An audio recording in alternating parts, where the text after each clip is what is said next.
말씀으로 하루를 여는 복된 새벽에 하나님께서 우리에게 주시는 귀한 말씀은 구약성경 출애굽기 23장 1절에서 3절까지 되겠습니다.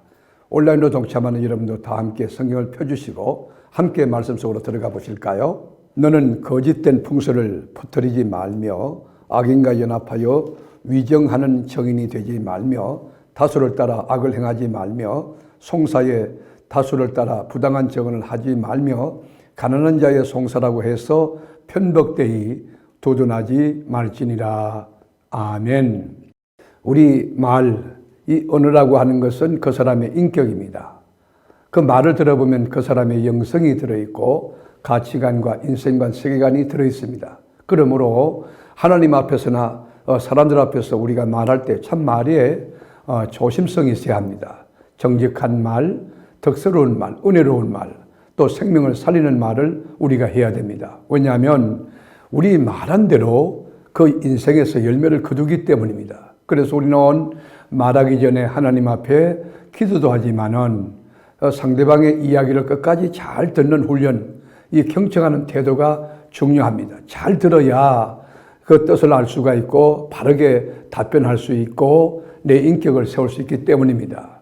그 사실 여부도 확인하지 않고 누가 A라고 하는 사람, B라고 하는 사람이 말한 것을 사실인 것처럼 자기가 마치 현장에 있었던 것처럼 말을 옮기는 일은 매우 위험한 것입니다. 우리는 그런 일을 금해야 하는 것입니다.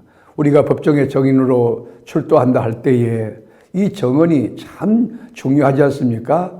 정직한 정언을 하여 억울한 사람이 그 굴박에서 또 이 속박에서 해방될 수 있는 길을 열어줄 수 있는 그 거짓 참된 정의는 매우 중요한 것입니다. 우리 본문 2절 한번 볼까요?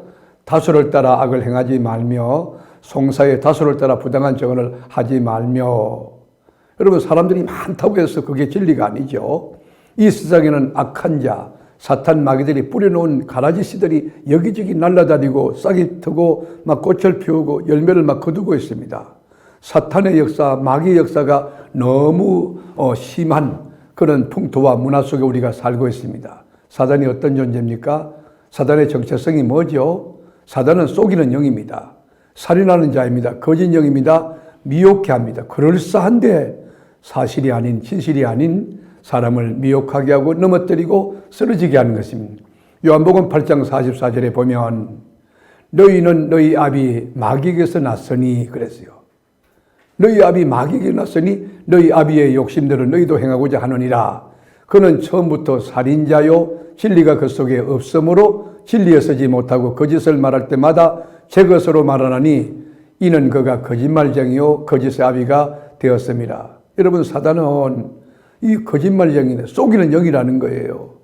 여러분, 거짓말로 사람을 속이고 사람을 죽이고 사람을 파괴하고 사람을 공격하고 사람을 무너뜨린다는 거예요. 그래서 믿음이 없는 사람들이 퍼뜨린 말들이 여과 없이 전파되면서 한 인격을 무너뜨리고 가정을 파괴하고 복음에 공격을 해서 이 복음을 무너뜨리고 있다는 것이죠. 그래서 우리가 그것이 사실이라 할지라도 어떤 사람은 비굴하게 자신의 유익이 안 된다, 또 덕이 안 된다, 그래서 입을 꾹 다물고 있는 사람도 있습니다. 이건 작은 사람이 되죠. 그러나 여러분, 우리가 기억할 것은 사람들이 많이 다 동조한다.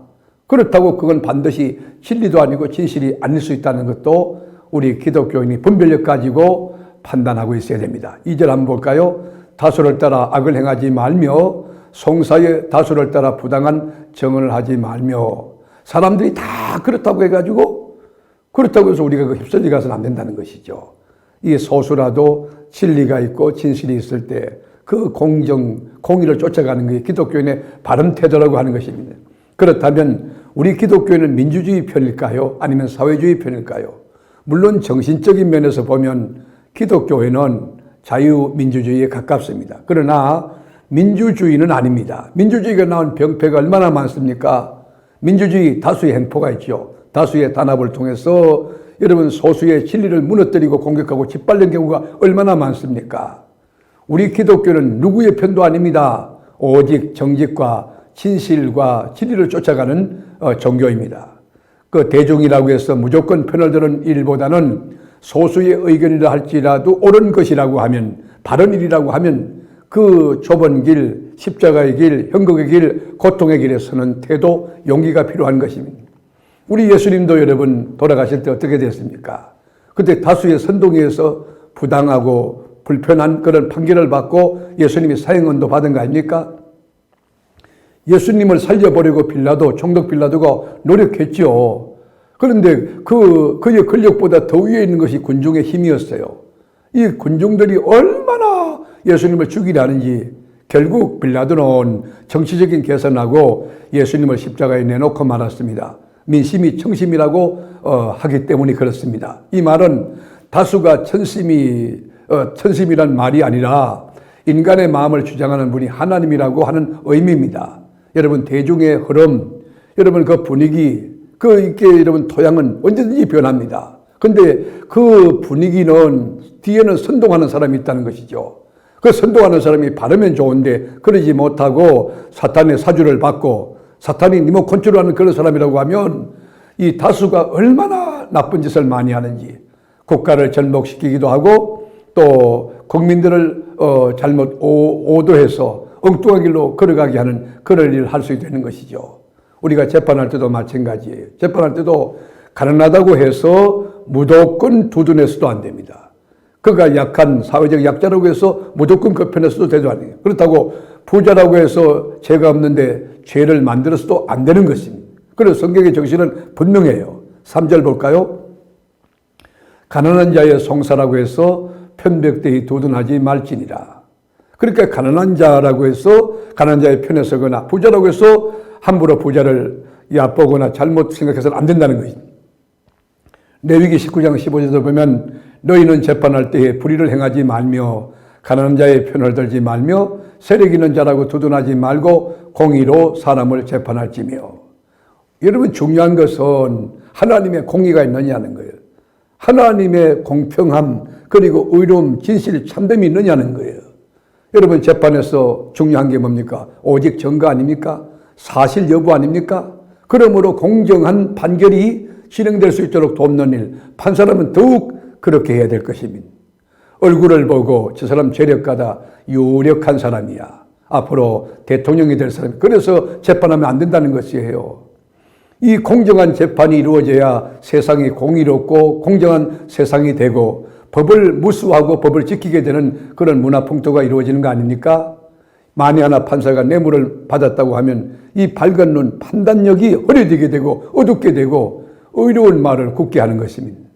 말씀으로 하루를 여는 이 새벽에 사랑하는 교우 여러분, 여러분들은 말도 아주 공정하고 정직하고 이 덕스럽고 은혜롭지만은 사회생활할 때 공평한 그런 태도를 가지고 공의로운 말과 공의로운 행동, 그런 태도를 가지고 일관된 여러분의 그리스도인의 삶이 하나님을 드러내고 우리 주님을 영화롭게 하는 복된 역사, 세상을 아주 멋진 좋은 세상을 만드는 일에 일조하는 은혜가 있게 되기를 주님의 이름으로 축복합니다. 기도하겠습니다.